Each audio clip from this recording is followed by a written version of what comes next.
Hello seventh class. आज हम grammar book का फर्स्ट लेसन कर रहे हैं जो है भाषा, लिपि और व्याकरण। ठीक है। वैसे हम हमारी सिक्स्थ क्लास में ये कर चुके हैं चैप्टर, तो एक बार हम इसकी रिवीज़न कर लें कि हमें कितना याद है।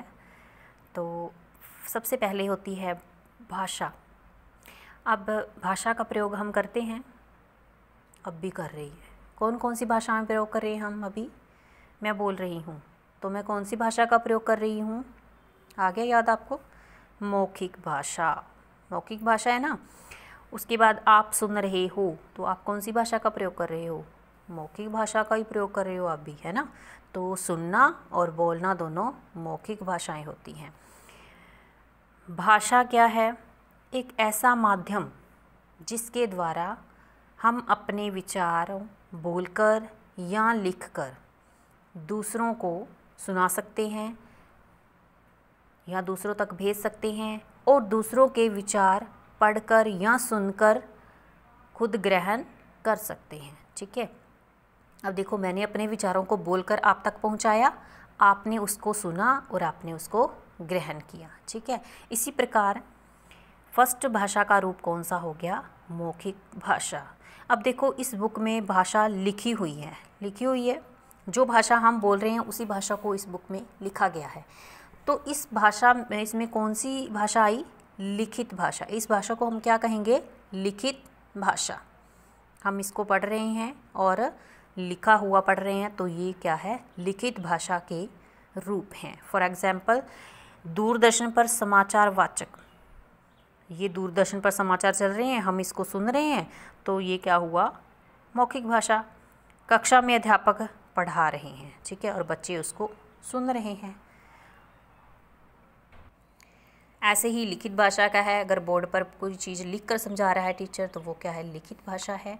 अगर हम समाचार लिखे हुए पढ़ रहे हैं तो वो क्या है? लिखित भाषा का रूप है। उसके बाद आता है हमारे पास भाषा के अन्य रूप। मतलब भाषाएं तो हैं, लेकिन उसको कौन कौन से नाम दिए गए हैं? मातृभाषा। मातृभाषा कौन सी होती है? बालक अपने परिवार से, या हम कह लें कि अपनी माँ से सबसे पहले, क्योंकि बच्चा जन्म लेने के बाद से ही सबसे ज़्यादा अपनी माँ के करीब होता है, तो माँ उसको क्या है? बोल बोल कर, लाड दुलार या जो भी शब्द उसको बोलकर कहती है, बच्चा उनको ग्रहण करता रहता है और धीरे धीरे वह उस भाषा को सीख जाता है। ठीक है। तो वो होती है मातृभाषा। अगर बच्चे का परिवार बंगाली है तो बच्चा भी बंगाली सीख जाएगा। परिवार तमिल भाषा बोलता है तो बच्चा तमिल भाषा सीख जाएगा। ऐसे जैसे हमारी फैमिलीज़ में होता है कि अगर हम पंजाबी फैमिली से बिलोंग करते हैं तो हम पंजाबी सीख जाएंगे, अगर हम हिंदी फैमिली से बिलोंग करते हैं तो हम हिंदी बोली सीख जाएंगे। ठीक है। तो जो भाषा बच्चा अपने परिवार से, अपनी माँ से सीखता है, उसे हम मातृभाषा कहते हैं। ठीक है। उसके बाद होती है हमारी राष्ट्रभाषा। राष्ट्रभाषा होती है जिसे देश के अधिकांश लोगों द्वारा बोला जाता है या प्रयोग किया जाता है। ठीक है। वो होती है हमारी राष्ट्रभाषा। तो भारत में हिंदी को राष्ट्रभाषा का दर्जा दिया गया है। हालांकि आजकल हिंदी का प्रयोग कम हो चुका है, लेकिन फिर भी हिंदी को हमारे संविधान में राष्ट्रभाषा का दर्जा प्राप्त है। ठीक है। राजभाषा। राजभाषा होती है स्टेट लेवल की जो लैंग्वेज। ठीक है। जैसे आजकल देखो, हम पंजाब से बिलोंग करते हैं, तो पंजाब की राजभाषा कौन सी है? पंजाबी। ठीक है। लेकिन राजभाषा का प्रयोग सरकारी कामकाज में ज़्यादा किया जाता है, इसलिए 14 सितंबर 1949 को संविधान में हिंदी को राजभाषा का दर्जा दिया गया। ठीक है। उसके बाद है, भारत के संविधान में 22 भाषाओं को मान्यता दी गई। जब हमारा संविधान तैयार किया गया था तो उसमें देश की, हालांकि हमारे देश में बहुत सारी भाषाएं बोली जाती हैं, लेकिन 22 भाषाओं को इसमें मान्यता दी गई थी। तो वो भाषाएं ये हैं: असमिया, उड़िया, उर्दू, कन्नड़, कश्मीरी, कोंकणी, नेपाली, पंजाबी, बांग्ला, तमिल, तेलुगु, बोडो, मराठी, गुजराती, डोगरी, हिंदी, मणिपुरी, मलयालम, मैथिली, संथाली, संस्कृत और सिंधी। उसके बाद हमें बताया गया कि हिंदी का क्षेत्र कौन कौन सा है, या हिंदी किन किन क्षेत्रों में बोली जाती है। तो लगभग 150 से अधिक विश्वविद्यालय हैं जहाँ पर हिंदी पढ़ाई जाती है या पढ़ी जाती है, और हिंदी मातृभाषा, राष्ट्रभाषा और प्रथम भाषा, द्वितीयक भाषा, संपर्क भाषा आदि के रूप में पढ़ी और पढ़ाई जा रही है। नेक्स्ट आता है कौन कौन सी स्टेट्स हैं या राज्य हैं जहाँ पर हिंदी प्रयोग की जाती है, तो वो उत्तर प्रदेश, हिमाचल प्रदेश, हरियाणा, राजस्थान, मध्य प्रदेश, बिहार, झारखंड, उत्तराखंड आदि राज्यों में, और दिल्ली, अंडमान निकोबार में भी हिंदी में शिक्षा दी जाती है। ठीक है।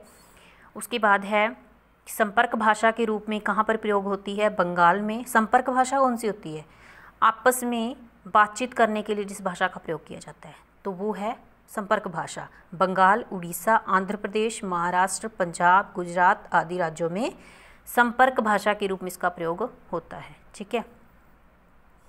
उसके बाद है कि विश्व में बहुत सारी बोलियां हैं, वो तो हम जानते हैं, हर एक देश की अलग अलग भाषा होती है। ठीक है। भाषा का महत्व, तो भाषा एक ऐसा सशक्त शक्तिशाली साधन है जिसके द्वारा हम शिक्षा, साहित्य और प्रशासनिक कार्य कौन से होते हैं, जो हमारे कार्यालयों के दफ्तरी कामकाज के काम होते हैं वो हम भाषा के द्वारा ही करते हैं। ठीक है। नेक्स्ट आ गया बोली।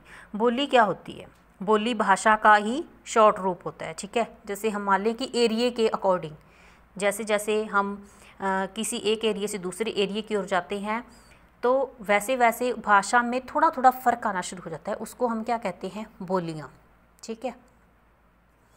तो बोलियाँ भाषा का शॉर्ट रूप होता है। ठीक है। उसी में से निकली होती है, लेकिन किसी भी बोली में साहित्य रचना नहीं होती, मतलब हम शिक्षा नहीं उसमें देते, केवल उसको बोलचाल के लिए प्रयोग करते हैं। नेक्स्ट आ गया हमारे पास लिपि। लिपि क्या होती है, भाषा को लिखना है अगर या बोलना है, देखो पढ़ना है, उसके लिए हम कुछ चिन्ह निर्धारित करते हैं, उन चिन्हों को हम क्या कहते हैं, लिपि। जैसे देखो हिंदी को अगर हमने हिंदी सीखनी है तो सबसे पहले हमें क्या सिखाया जाता है, हमें अ आ इ क ख ग स्वर और व्यंजन सिखाए जाते हैं। तो स्वर और व्यंजन हमारे क्या हैं, लिपि हैं, और इस लिपि का अलग अलग नाम होता है। हमारी हिंदी की लिपि का नाम देवनागरी है, और अगर मान लो हमने इंग्लिश सीखनी है तो सबसे पहले हमें अल्फ़ाबेट सीखने पड़ेंगे, जैसे ABC। पंजाबी के लिए हमें ऊड़ा आड़ा ये सीखने पड़ेंगे। तो ये लिपियाँ होती हैं अलग अलग भाषाओं की, भाषा को सीखने के लिए जो चिन्ह निर्धारित किए गए होते हैं। ठीक है। तो कुछ लिपियों के नाम दिए गए हैं, संस्कृत, हिंदी, नेपाली, मराठी। इन चारों की लिपि कौन सी है, देवनागरी। मतलब अगर हमें ये चारों भाषाएं सीखनी है तो सबसे पहले हमें स्वर और व्यंजन सीखने पड़ेंगे। पंजाबी, गुरुमुखी, अंग्रेजी, रोमन, उर्दू, फारसी।